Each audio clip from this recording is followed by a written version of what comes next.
सर्वशक्तिमान परमेश्वराच्या नावाने आपल्या सर्वांना नमस्कार. आमच्या TWT मराठी कार्यक्रमामध्ये आपले स्वागत आहे. या कार्यक्रमाच्या माध्यमातून आमच्या सोबत जुडून रहा. परमेश्वर तुम्हाला आशीर्वादित करो.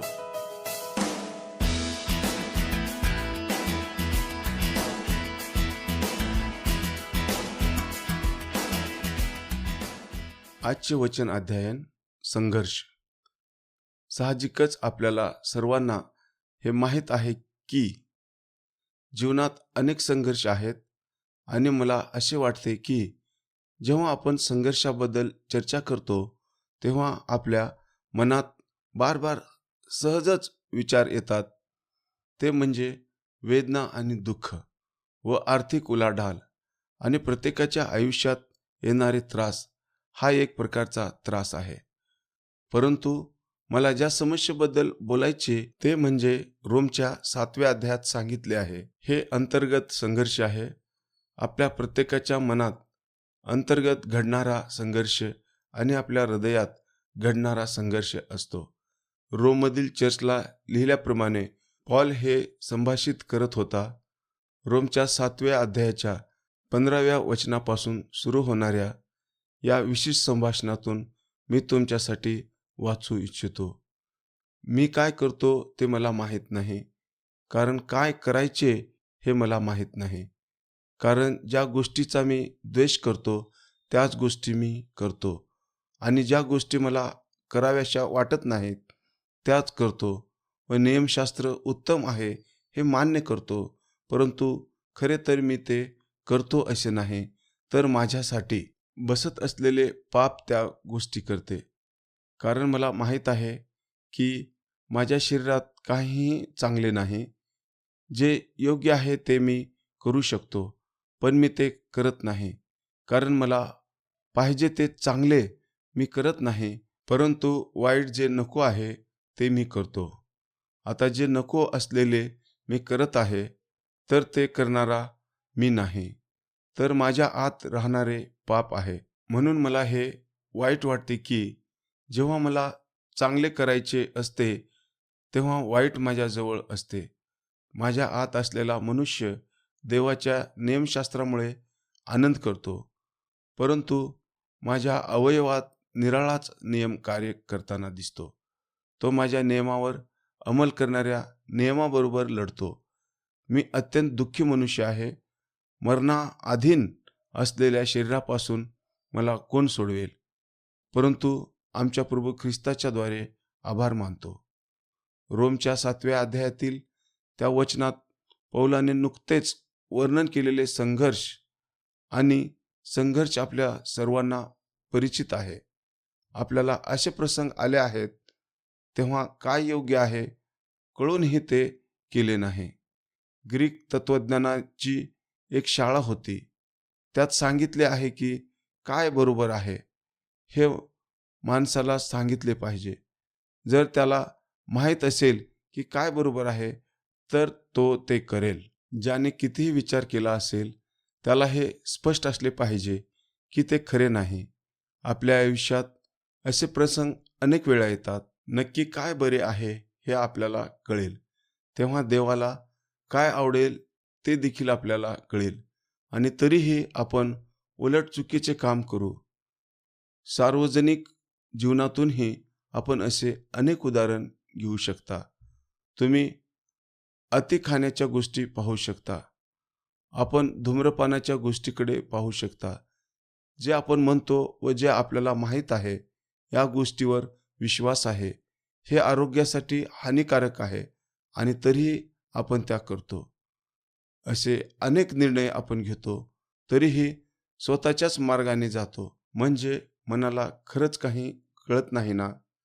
आपण काहीतरी जाणून घेतो आणि तरीही त्याच्याच विरोधात जातो. कदाचित मनात उत्तर असेल त्यावर एक नजर टाकूया. पौल काय म्हणतो? पौल म्हणतो, मला कधी कधी देवाची इच्छा पूर्ण करायची असते, तरीही ती करण्यात अयशस्वी होतो. आता त्या निमित्ताने आपल्या जीवनाकडे नजर टाका. अशा काही वेळा येतात जेव्हा आपण देवाच्या खूप जवळचे अनुभवतो आणि कधी तुम्हाला देवाच्या आवडीच्या गोष्टी करण्याची खूप इच्छा असते. तुम्हाला वाटते की आजचा दिवस वेगळा जाणार आहे. तुम्ही बाहेर जाऊन त्याच्या नावाची स्तुती करणार आहात. तुम्ही त्याच्या गौरवासाठी काहीतरी करणार आहात. काही प्रमाणात खरोखर बदल करण्याचा प्रयत्न करणार आहात. तुम्ही त्या पापावर प्रभुत्व मिळवणार आहात.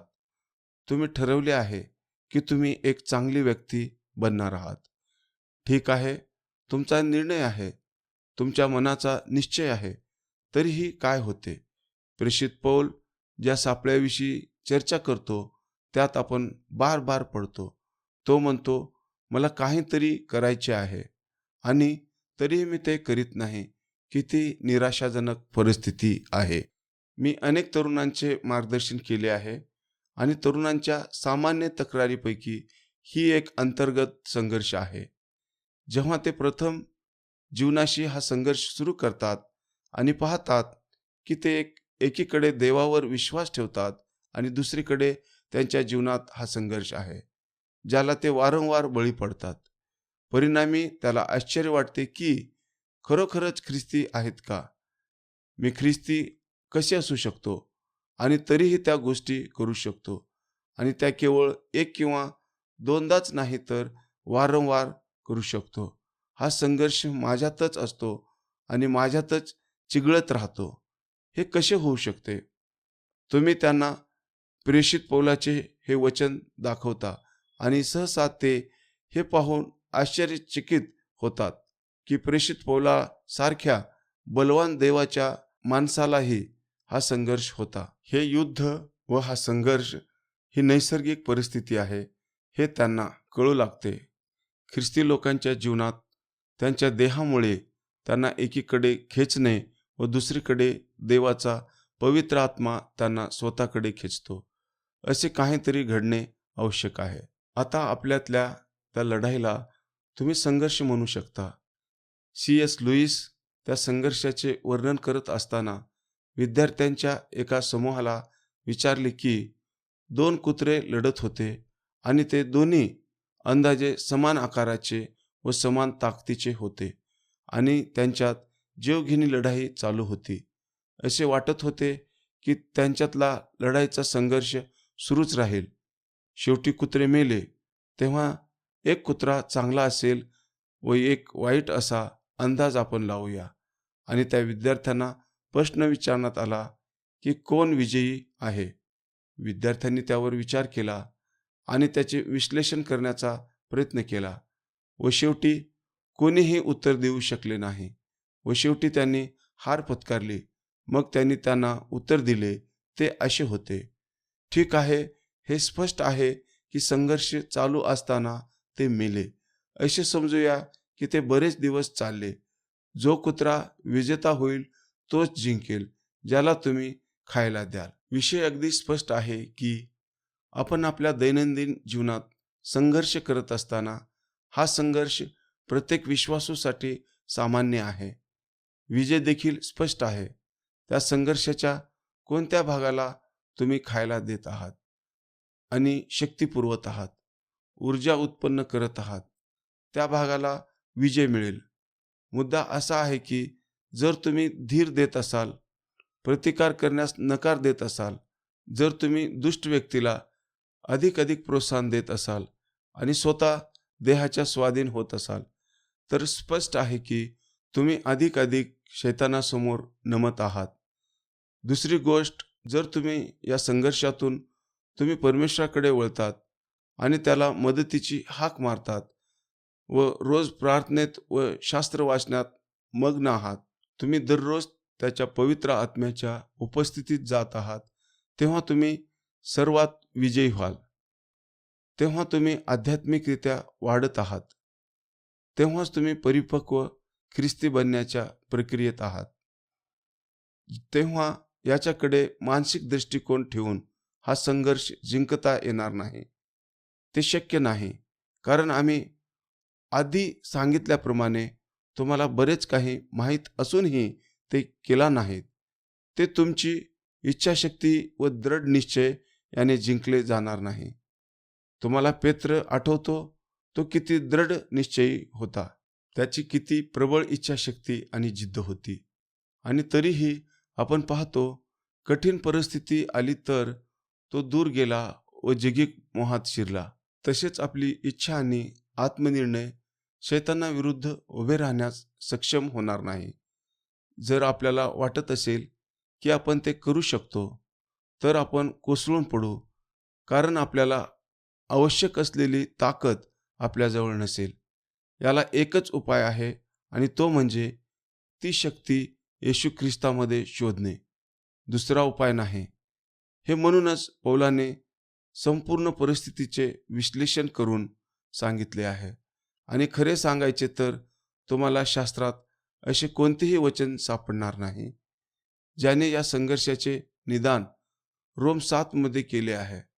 त्यापेक्षा अधिक काळजीपूर्वक निदान केले आहे. तो पूर्ण झाल्यानंतर तो ओरडतो, मी पापी माणूस आहे, मला या मृत्यूच्या शरीरातून कोण सोडवेल? मी यावर मात कशी मिळवू? आणि मग तो त्याच्या स्वतःच्या प्रश्नाचे उत्तर देतो. त्याचे उत्तर दिले जाऊ शकते. त्या देवाचे आभार मानतो ज्याने आपल्याला प्रभू येशू ख्रिस्ताद्वारे विजय मिळवून दिला. देव म्हणतो की जे लोक त्याचा पुत्र येशूकडे वळतात आणि वैयक्तिक उद्धारकर्ता म्हणून त्याचा स्वीकार करतात, त्याचा खात्रीने विजय होईल. अशा प्रकारे त्या आत्मिक संघर्षात लढत राहून जीवन जगत असताना जो विजय आहे तो फक्त विजय नाही तर आनंदकाळचा विजय आहे. ज्याला अंत नाही, तो या जीवनाच्या पलीकडे घेऊन जाणारा विजय आहे. आणि तो विजय म्हणजे प्रभू येशू ख्रिस्तावर विश्वास ठेवणाऱ्या आणि त्याचा प्रभू तारणारा म्हणून स्वीकार करणाऱ्या आपल्या सर्वांसाठी तारणाची खात्री आहे. बरे, ते तुमच्याकडे आहे. एक संघर्ष चालू आहे. या परिस्थितीत पवित्र शास्त्र सकारात्मक पण अतिशय खऱ्या पद्धतीने सांगते व ते तुम्हाला प्रभू येशू ख्रिस्त, देवाचा स्वतःचा पुत्र, आपला वैयक्तिक तारणहार याच्याद्वारे आपल्याला आपल्या संघर्षाचे उत्तर देतो. परमेश्वर आपल्याला या वचनाच्याद्वारे आशीर्वादित करो. आपण प्रार्थना करूया. हे सर्वशक्तिमान परमेश्वरा, तुझ्या नावाला धन्यवाद देतो.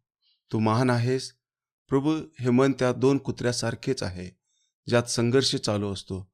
प्रभू, अशा परीक्षेत पडू नये म्हणून आम्हाला मार्गदर्शन कर व आत्मिक जो कुत्रा आहे त्याला जास्त आत्मिक अन्न घालावे असे मन दे व तुझ्या तारणासाठी आम्हाला तयार कर.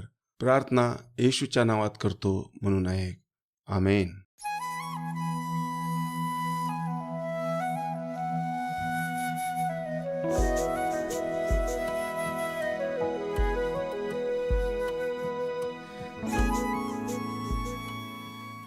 अधिक माहितीसाठी listenersfeedback@gmail.com वर ईमेल करा. 8523047990 नंबरवर व्हॉट्सॲप, SMS व फोन करा. धन्यवाद.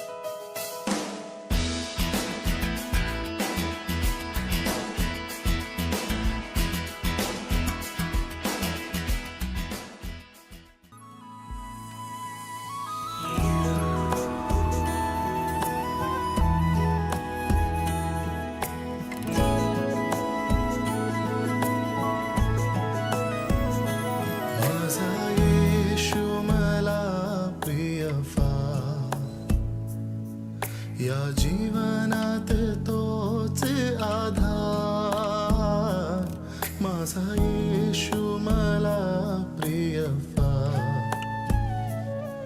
या जीवनात तोच आधार.